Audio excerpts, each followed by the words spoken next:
I think it still would be an interesting experiment to do the Crusades, but I have no power to make it work. Yeah, he wants people to go to him and says, how could you do that? I mean, it's the sex, the violence, the people, the cutting the throat, the blood going, and that's what he likes. Picture this, Declan. An unmade historical epic by the director of RoboCop and Total Recall, starring Arnold Schwarzenegger, called Crusades.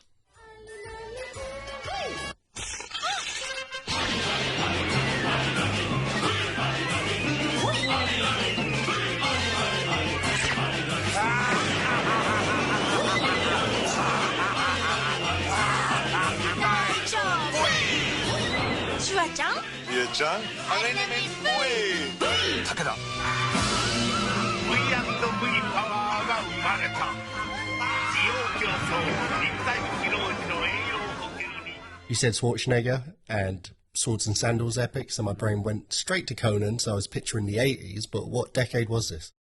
In the 90s, after Showgirls and before Starship Troopers. Do you know what's weird? That's harder for me to picture now, because I'm just seeing like 80s vibrant, cheesy, over-the-top, flamboyant Conan the Barbarian, but more grounded sort of craziness. But the 90s is a weird one. Starship Troopers had that extremely oversaturated, bright lighting style, but then again, that was probably because of the film it was and the kind of satire it was. So visually, I'm actually struggling to picture it, but still, sounds fucking great. Because RoboCop has, in fact, a little bit the same situation. You have an action movie, but still, I think people have always felt that there was something else in RoboCop. There's a kind of a soul in RoboCop, isn't it? And when he goes back to his house, and for me, RoboCop always meant the search for lost paradise a little bit, which is, of course, his life before he became a robot. It's his paradise, but he cannot go back there anymore because he's a robot now. Paul Verhoeven saw Crusades as on the scope of Spartacus, with Conan the Barbarian's action set pieces. The scriptwriter is a guy called Walon Green, the fucking scriptwriter from The Wild Bunch. We've reviewed it before on the podcast, one of our favourite westerns. All those set pieces, you know, at the end of the film with the Gatling gun and all that. Imagine putting that into this epic. It'll be incredible, mate. Well, you say all the action pieces, and yeah, the action pieces were fucking great, and he knows how to write a violent sequence, and Paul Verhoeven definitely knows how to direct a really ultra-violent sequence, so I'm sure those moments would have paired off perfectly, and the Crusades wasn't a fucking picnic, you know, I imagine there was a lot of blood and guts and brutality going on. But also, when I think The Wild Bunch, I don't even think necessarily the crazy action sequences. I think of the fucking lounging around and hanging out, you know, those long sequences where they're all just in that little village with the Mexicans and shagging some of the women, or they're getting drunk in another town messing about, and the leader of the gang's hanging out in the hot baths, and two of the lads show up and they're shooting holes in the barrels of wine stacked along the side as they're drunkenly stumbling down the street with their two Mexican hookers, and just extended sequences of anti-filmmaking school motifs of cut out anything that doesn't move the plot along. It's like, no, fuck you. Let's have 20 minutes of not moving the plot along and just getting into the characters and enjoying it. So that adds a whole other element, even nearly beyond Paul Verhoeven being attached as the director, of like, wow, like what would this film have been like? What would have been in between the battle sequences? Because even in a shitty Crusades film with a decent budget, the battle sequences are usually pretty interesting. Even if you don't want to see the film because you know it's going to be shit, you might look up on YouTube if someone's uploaded a couple of the fight scenes just to check it out. The film, Ridley Scott's film about the Crusades, I saw that, and again, basically, if you compare it to the script we had that was written by Walon Green, our script was written by a well-known American writer, Walon Green, who also wrote, for example, The Wild Bunch. And so it had a certain lightness. Also, you can see that in The Wild Bunch. You had really to laugh. It was not a very harsh movie. It was like RoboCop. There were moments that you could basically relax. And so, and Kingdom of Heaven, of course, is straight on without any smile. This script is actually available. So there's some scenes in it that kind of stuck out to me. There was one where one of the ensemble characters escapes castration. One of the characters gets sewn into a donkey as a torture treatment. A bit like, you know, that scene in Empire Strikes Back where Luke cuts himself into the belly of the creature. They cut open the donkey, stuff him in, and re-sew it up as he's alive. And I don't know if that's a medieval torture method. I mean, that sounds like some of the shit they do. Like, when you read up on history and stuff of torture and public executions and gladiatorial type gigs that they used to do some wild fucking shit. The history of human executions and torture kind of went through stages. You know, you picture naturally, it's like, yeah, you capture a enemy soldier, or you need some information, or a king, you know, his servant woke him up when he was not ready to wake up yet and a bit tired, so fucking have him quartered and his skin burnt off. But a lot of time it was literally built around entertainment. You think of gladiators, but that was kind of a more niche thing to have an act-out fight. The majority of the Colosseums or arenas like that in ancient Rome, and then go back to Greece and stuff, it was more just literally about torture or executions in wild fucking ways. And as things became a bit more civilized, it became more about deterrence, like public hangings and stuff like that. Even that, the reason they stopped doing it in the end, it wasn't so much like a humanitarian movement of, hey, this isn't right, this isn't how we should treat people. It was because it wasn't just not a deterrence, it used to actually occasionally spark riots, because people would come foaming at the mouth, couldn't wait to see this guy get executed, and people would just go into pandemonium sometimes after and cause even more problems. Arnold Schwarzenegger plays a thief. He gets caught stealing and he's about to be executed by the Catholics, where he fakes a miracle and earns favour by the current Pope, played by Charlton Heston. He then escapes, joins the Muslim side of the Crusades, finds out, they're much more agreeable than the crazy Catholics, decides to side with the Muslims and turns rebel against the Catholics and starts fighting them. It's interesting as well, because it's one of them films where pre-9/11, for the majority of people, wouldn't have had particularly strong feelings in the West about Muslims either way. The Middle East was kind of this vague thing that always seems to be having problems, and we always seem to be getting involved with, and this and that. But, you know, beyond that, it's like, whatever. But there's certain films that, you know, come out just before or just after or just at the same time as certain historical events that totally warp the perspective of it, and it becomes quite funny. There is a film I'd like us to review at some point. It's quite a fun little weird different thriller, even outside of the fact that it seemed to, in some ways, predict quite a lot of what happened after 9/11. It's not like they had a crystal ball, because there was the much earlier World Trade Center bombings in 1993, I think. You know, they were very unsuccessful, didn't really do much. I think some people might have died, but nothing really happened, and that was carried out by Muslim extremists. In my favourite rap song, Juicy, by Biggie Smalls, there's a line in it where he says, time to get paid, blow up like the World Trade. And not everyone knew about that. So, like, you were seeing YouTube, YouTube videos of, like, you know, the thumbnail. Did Biggie predict the future? Was Biggie involved? Except where he was killed. Was this Tupac? But even still, that wasn't really a thing in people's mind, in the zeitgeist, around this time. But this film, just before 9/11, came out, starring Bruce Willis and a couple of other people, quite star-studded film. And it's about a series of Muslim extremist terrorist attacks happen in New York. As a result, martial law comes into effect, and martial law goes too far, and they have too much of a control over the New York populace as a result, directly coming from these Muslim terrorist attacks, which, in a roundabout way, is kind of crazily predictive of 9/11 and the Patriot Act and the things that followed it, and the war and going too far of overseizing on people's rights as a result of it. Crazily predictive film. You can't now watch it just through the lens of when it was made. You got to consider everything that happened after and around it. It's an odd film to watch. And I wonder how this would have been viewed if it was going to come out around the time of, say, Starship Troopers or just before it, with then just a few years later. I mean, it would have had its cinema run, that would have been unaffected. But if it had been like quite an iconic film for the next 10 or 20 years, how would that have been affected by it? Well, your point there kind of leads me on to why Crusade wasn't made.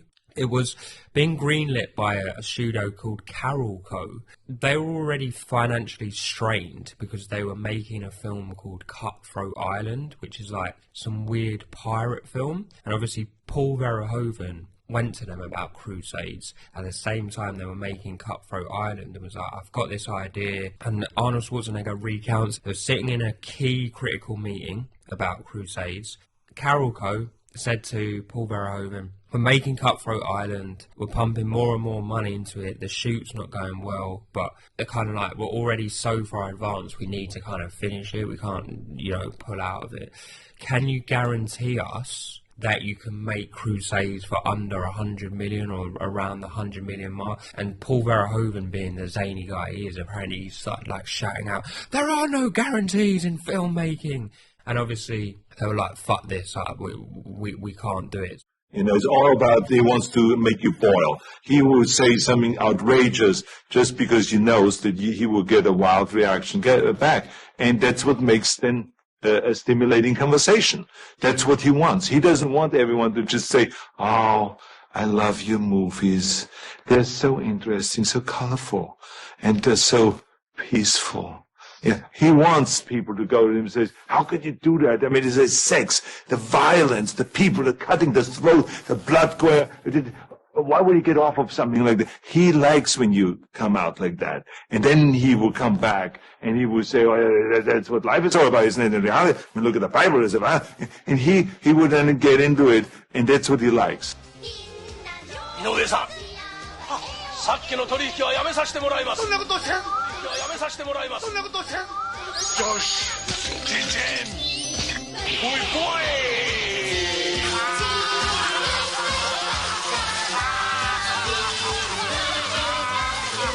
アリナミン V ドリンク、武田。 After it wasn't made at that point, after 9/11 happened, exactly what you said, bang on. Because of the subject matter, the film was risky with the Crusades and stuff. And you've got to note that he changed his size to fight with the Muslims. It then became kind of like, okay, the era that we're now in, we're not going to be able to make it. Arnold Schwarzenegger got older. Paul Verhoeven moved on, so it just kind of never happened. And Crusades would have come out predating Braveheart, predating Gladiator.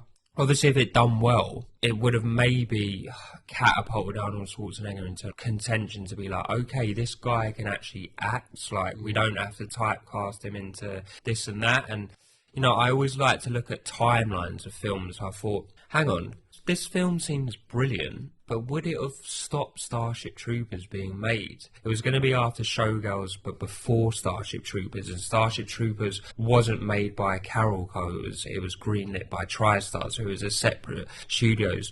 But we got to remember that Paul Verhoeven's markability took a hit from the failure of Showgirls. And I remember my teacher in high school, when I was 14 or 15, he said to me and to the whole class, the breast of a woman is the most beautiful thing in the world. And I never forgot that. And I think it's true. It's absolutely marvelous.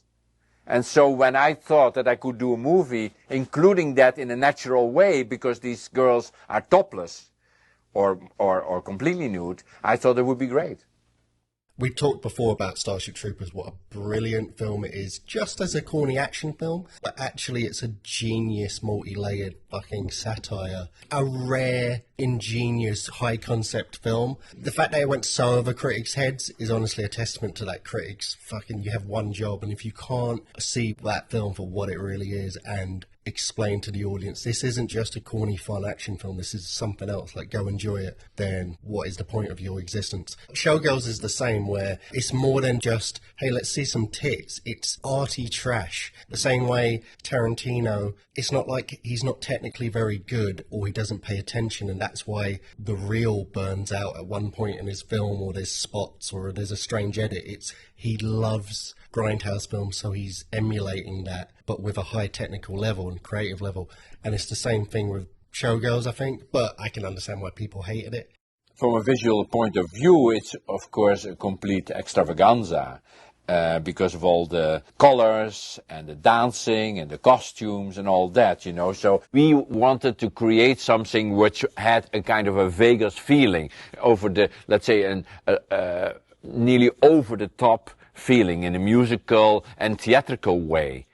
It's interesting, though, because he couldn't have taken that much of a hit because he got a giant budget of Starship Troopers in our timeline where the Crusades film didn't happen. So it couldn't have been that bad. But I do wonder, you're right about the timelines thing, because if it'd been a flop, people might have been like, oh, maybe Verhoeven doesn't make sense anymore. He was a big shot in the 80s, but fuck this. That film was a mess. Or critics liked it, but if audiences don't like it, then that's the most important thing. But even if it was a hit, I don't know that he'd necessarily want to do two giant films back to back. And even if he did, and he was like, okay, I've done that, now let's go make Starship Troopers, it would have been a few years later. The cast would have most likely been different, because it's not just who you want to play roles, it's got to line up with their calendars. The crew would have been different. Paul Verhoeven's attitude or feelings about it might have been different. Everyone would have been walking in to that set a few years later as slightly different people, and we would have got a different film. And high concept weird films that are supposed to work on a few levels, like Starship Troopers,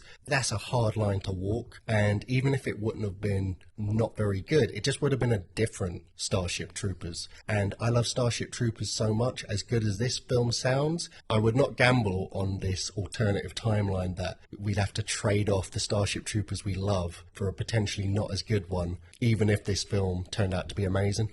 Crusade had satirical elements, so would it have already scratched Paul Verhoeven's itch for doing a satirical films? He's noted for his versatility, Verhoeven. He jumped from RoboCop to a thriller and Basic Instinct. He's quite a funny director.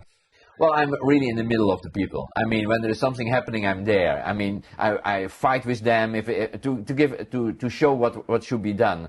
If necessary, I kiss them. I'll throw them on the ground, fall on the ground myself. When there's a scene in the mud, I will be in the mud together with the actors. I want to be there because I feel if you're there, they will perform better. So I'm physically very involved, and I like actors. And here I was a bug. This was more like. You really frightened them. This could have changed Arnold's perception, potentially, because obviously he didn't need any more stardom. He was the biggest action star, probably of all time. I see him as the biggest star of all time. It's hard to know when you didn't live in that era. But also this might have been a vehicle for him to show his acting chops and more of a serious star. It was still going to be an epic, but this wasn't going to be Conan the Barbarian. It was going to be satirical and entertaining, like Verhoeven's sort of big epics or action films always are, but also very grounded, very brutal, very authentic feeling in a lot of ways at the same time. If you think about it, it's the perfect vehicle, because we know Paul Verhoeven can pivot even from scene to scene, let alone film to film, from bombastic, over-the-top, corny, intentionally, and then pivot instantly and effortlessly to, a very serious or grounded thing, or even just have layers running at the same time where it's like corny on top, but actually genius underneath, if you look for it. And he'd worked with Schwarzenegger before. He obviously, I'd imagine they had a rapport. They wanted to work together again. So I imagine they liked each other, even if Schwarzenegger was a bit disappointed by how obnoxious Verhoeven was with meeting the studio execs that basically ended up tanking the film. But yeah, it would have been the perfect vehicle and scenario for changing the trajectory of Schwarzenegger's career.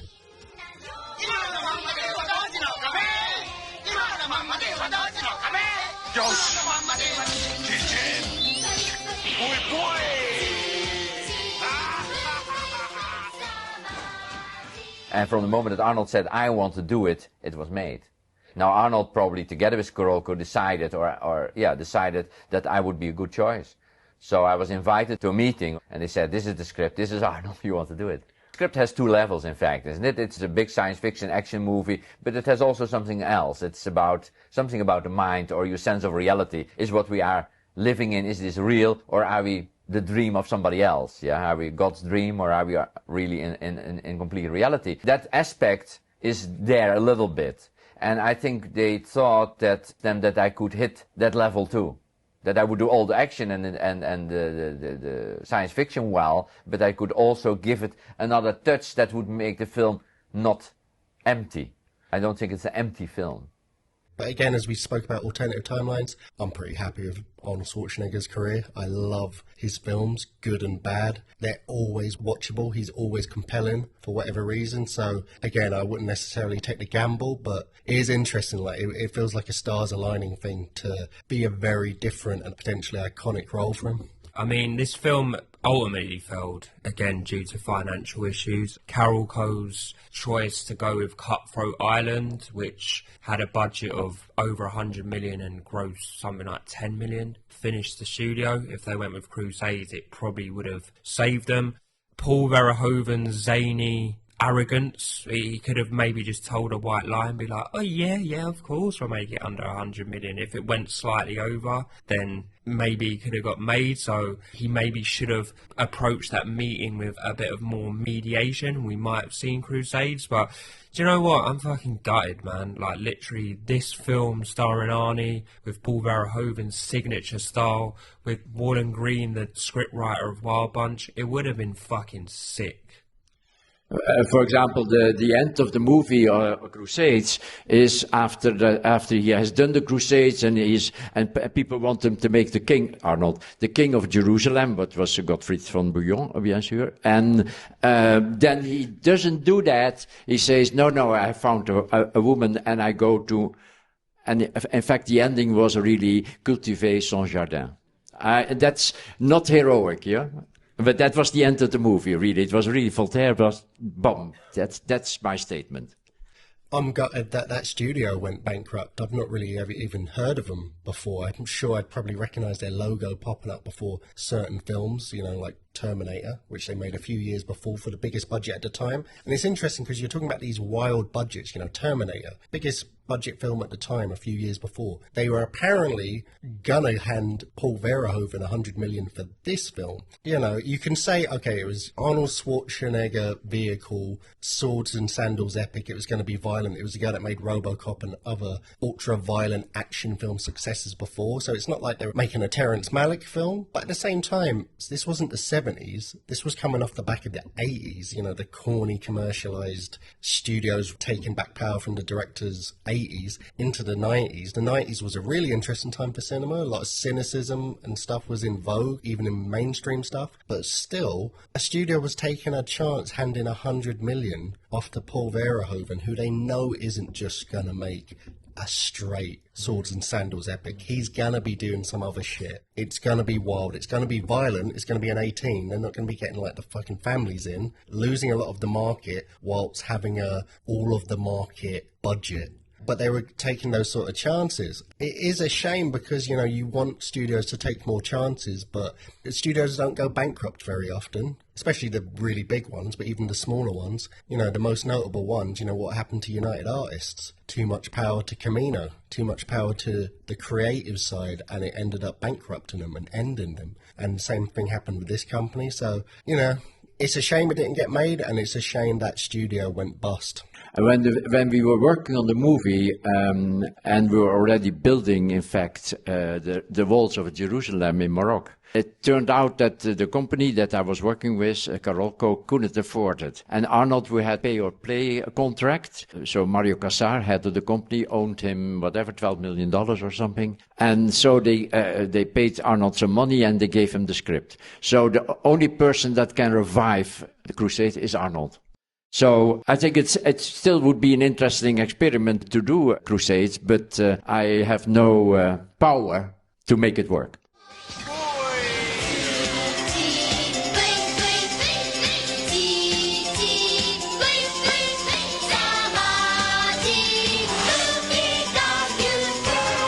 Yosh, アリナミン V トリン、武田